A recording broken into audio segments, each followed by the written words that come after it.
discovering a hidden, dishonest side. I heard Set Fire to the Rain earlier this evening, and it was funny because even though I know that song like front to back, I love Adele, it wasn't registering to me. I was actually struggling to recall it when I had sat down to start my prayers, and I was praying and kind of in a meditative state. It came back to me very quickly. Within seconds, in my mind's eye, heard Set Fire to the Rain. So that is actually about capturing the chaotic mix of lingering love, deep betrayal, and the fierce strength needed to finally walk away from something that only brought tears. How the dynamics were controlled by one person, the trap of manipulation, right? Even though it is known that the dynamic is destructive, Adele sings about how she still aches and still feels that connection, even though it is a very hurtful dynamic, right? The breaking point, which, it's also pretty impossible to set fire to the rain unless it's raining gasoline, but I digress. Fighting against the sadness and choosing to burn away the grief rather than drown in it. And then I pulled the lizard, the sea serpent, as well as the zebra for the spirit animals. The lizard is instinctual, sensitive to the subtle, and a dreamer. An expert in the realm of sensory perception. As if it has a sixth sense, the lizard can hear what is not yet spoken and sees what has yet to manifest. An amazing gift, but extremely exhausting, right? If you're somebody that is very subtle to energy changes, it can be very disorienting if you do not have a good grounding practice in place. Big crowds, constant travel, or everyday overstimulation will drown you of your magical essence. Pull back and return to your inner artist. They've been whispering your name. So, and also in a lizard, right, they have an organ in their inner ear called the saccule. It detects low frequency around vibrations for about 50 hertz to 200 hertz. It helps them to sense predators, to sense when prey is coming, as well as the ability to communicate through low intensity seismic signals with other lizards. Amazing little creatures. I love lizards. You have a similar ability to detect predatory deceptive behavior, or what's good for you, right? The prey, as well as the ability to connect with your internal guides and higher frequencies. You may have noticed the top of your head or your ears tingling more as you connect with your inner artist. This is an activation of the crown chakra when you feel like this staticky, almost like a crawling feeling, very tingly at the top of your head. That can indicate the wheel of energy is clearing blocks and opening up, and to trust it and to lean into that feeling, right? Don't shoo it away. As for the ears, that's talking about paying attention, right? That same feeling is similar to, I don't know if you've ever had ringing in your ears. It's very much a similar thing, right? Our ears, the top of our head, it very much acts like an antenna, right, for energy. What you're hearing or the intuitive hits you have, any thoughts you may have, pay attention to those, because when you feel those feelings, it's just very much confirmation. The inner hearing is waking up. Think of these sensations like an energetic antenna, like I was just saying. And it's funny because all three of these cards speak to creativity, to really leaning into a very artistic way of being without really having any shame. It's very much leaning into the eccentric side of your life.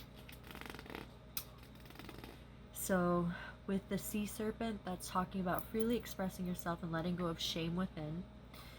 It's very much also I think it's the sacral chakra, the second chakra.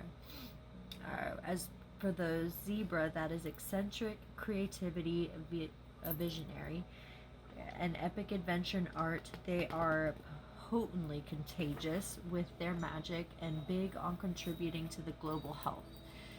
It also did indicate that it may be time to pack your bags because you could end up traveling or going on a really big adventure, right?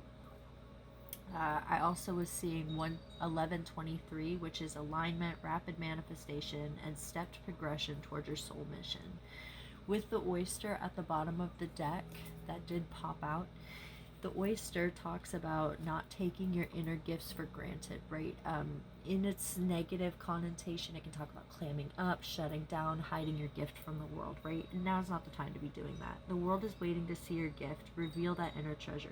Like the lizard and a sixth sense, trust your instincts when it comes to others. Because I did pull the Seven of Swords with the Nine of Wands and the Nine of Cups. That talks about... and it was funny because the Seven of Swords came out twice when I shuffled, so it was really stressing that. A small gnat and a fly. It was either a small gnat or a fly, I wasn't sure. It did appear on my leg, so do beware of sketchy monitoring meant to come in as, harmless. It's information seeking, that's all it is. A meddling person or interfering busybody could try testing your patience, and someone closest, their honesty might be questioned as well. Which again, Set Fire to the Rain is all about, right, discovering dishonesty, betrayal. So that is again very on theme. Watch for intuitive hits for shady behavior. An alarm started going off in the distance when I wrote that down. So if you start feeling something in your body like, oh, this conversation isn't safe, this person isn't safe, I need to be careful, watch what I say, listen to that, it's important. Protecting your energy while continuing to express your inner delight is also crucial. You have excellent willpower and resilience, right, with the Nine of Wands. Even with potential opposition, you are aware that not everything deserves your time or attention. You are aware you're nearing the final stretch of this chapter. While frustrating, remember these last hurdles are small in comparison to the bigger picture, right? It's not a big deal. It's annoying, but not a big deal. With the Nine of Cups, that is the wish card. So anything is possible with the skill set and mindset you've acquired. Go for what your inner artist is calling you towards. Whether it's a dream job, to the perfect partner, the house or promotion, or even just like a very stable, peaceful home life. If you dream it, you will obtain it. Take these practical and consistent steps towards it. Keep a happy heart and grateful spirit, even in the midst of these energetic pings that you may be getting. Listen to how you feel in your body. Trust your gut, right? Again, harness the inspiration from your past to master a new skill or manifestation that's currently in the present. And I pulled the Six of Cups with the Eight of Pentacles, the Strength, and the Page of Pentacles, right? So keep putting your head down, doing the work to revive an old hobby or tapping into a pure, innocent sense of joy. You're aware of the emotional roots of the why things have happened, or, behind what you're doing now and why you want to do it. You're no longer just offending. You are actively building by focusing on daily habits, practicing your craft, and refining skills with absolute devotion. You also are aware you don't need to force your way forward with raw aggression. You use quiet resilience, fortitude, practice self-discipline, and gentleness to master your own mind and your environment. It takes immense strength to do that, right? To show up every day and to work on growth without rushing the process. A dream from your past is taking small, real, tangible form in your hands, a very green light, if you will, that a new study, business venture, or spiritual practice is worth investing your time into. You're being shifted away from the hypervigilance of the past, situations, the readings I've done recently, and you're being moved and invited into a peaceful, highly productive flow space. I did see 1222, which is co-creation, balance, and stabilizing, fresh start, anchor that growth and trust the process. And then I did hear slow and steady wins the race. Human hope and divine protection operate in perfect symmetry. And then I pulled Gabriel, which is the archangel. You are receiving inner visions, sudden epiphanies of spiritual insights straight from your subconscious or higher realms. His presence acts as a guiding light, reassuring you that it is safe even if you cannot see the full path ahead. Trust the gradual unfolding of your path rather than the forced quick answers. Again, slow and steady. It is entirely okay to sit with the mysteries of the Seven of Swords and hold things close to your chest right now, okay? Trust the divine whisper of your creative imagination and allow your oldest soul's dreams to flow freely in reality. Okay?